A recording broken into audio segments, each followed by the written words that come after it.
आपको मालूम है कि हमारे नज़रों में सिर्फ एक ही बात है, हिंदुस्तान में सबसे विकसित इलाका विंध्य क्षेत्र को बनाना। विंध्य विकास में सबसे आगे डिप्टी सीएम राजेंद्र शुक्ला ने ऐसा कहा है। हम आपको जरूर सुनाएंगे राजेंद्र शुक्ला ने क्या कहा है, मगर हम पूछना चाहते हैं सतना जिले के लोगों से, डिप्टी सीएम राजेंद्र शुक्ला ने सतना जिले के विकास में क्या क्या योगदान दिया है। मुझे तो नहीं पता है, आप लोगों को मालूम हो तो कमेंट्स करके जरूर बताएं। सीधी के लोग भी बताएं, सीधी के विकास में डिप्टी सीएम राजेंद्र शुक्ला ने कौन कौन से प्रयास किए हैं। सिंगरौली के विकास के लिए, मैहर मऊगंज के विकास के लिए, शहडोल उमरिया अनूपपुर के विकास के लिए डिप्टी सीएम राजेंद्र शुक्ला ने क्या क्या प्रयास किए हैं। बाकी विंध्य के जिलों के विकास की बातें छोड़ दें, रीवा शहर के बाद रीवा जिले के बाकी विधानसभाओं के विकास के लिए राजेंद्र शुक्ला ने क्या प्रयास किए हैं।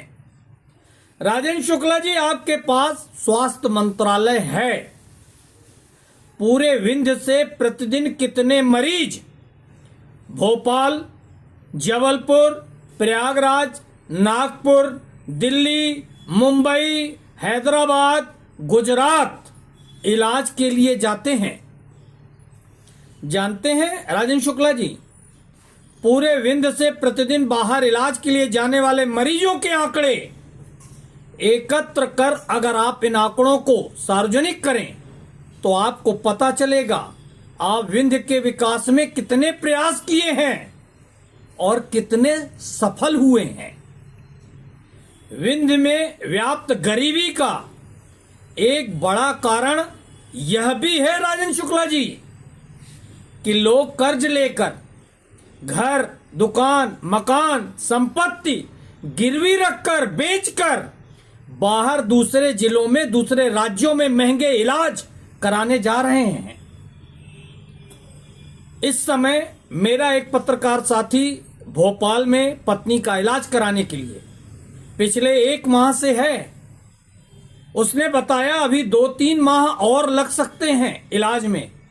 होटल में रहना काफी महंगा पड़ रहा है। कोई 5 से 7 हजार में किराए का एक कमरा मिल जाता तो कुछ सहूलियत हो जाती।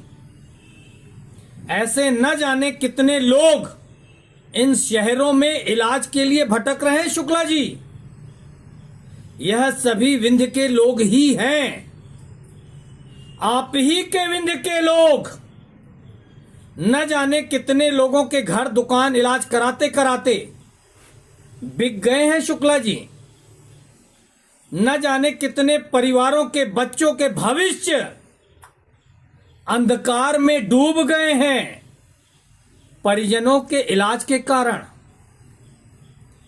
किसी की पढ़ाई बीच में छूट गई, छोड़नी पड़ी।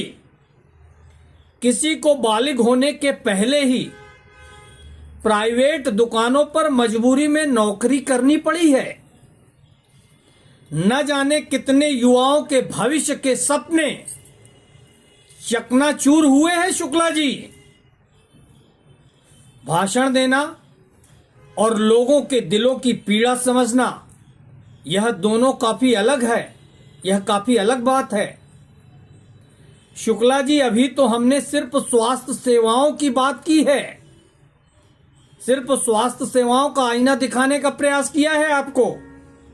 हमने शिक्षा पर सवाल नहीं किए हैं, हमने विंध्य में बढ़ती बेरोजगारी पर सवाल नहीं पूछा है, हमने विंध्य में बढ़ते अपराधों पर सवाल नहीं किए हैं शुक्ला जी, हमने विंध्य में बढ़ती नशाखोरी पर सवाल नहीं किए हैं, हमने विंध्य में बढ़ती कफ सिरप तस्करी पर सवाल नहीं किए हैं शुक्ला जी, हमने विंध्य में बढ़ते गांजा व्यापार पर सवाल नहीं पूछा है, हमने विंध्य में बढ़ते गैंगरेप के अपराधों पर सवाल नहीं किया है। हाँ शुक्ला जी, अगर आपने रीवा शहर के 4 फ्लाईओवर पुल, 2-3 समदड़िया मार्केट और एक हवाई अड्डे के निर्माण को समूचे विंध्य का विकास मान लिया है, तो फिर आप बिल्कुल सही बोल रहे हैं। पूरे देश में विंध्य का विकास सबसे अधिक हुआ है। सुनिए आप लोग भी डिप्टी सीएम राजेंद्र शुक्ला क्या कह रहे हैं विंध्य को लेकर। आपको मालूम है कि हमारे नज़रों में सिर्फ एक ही बात है, हिंदुस्तान में सबसे विकसित इलाका विंध्य क्षेत्र को बनाना। ये अपना सपना है, अपना लक्ष्य है।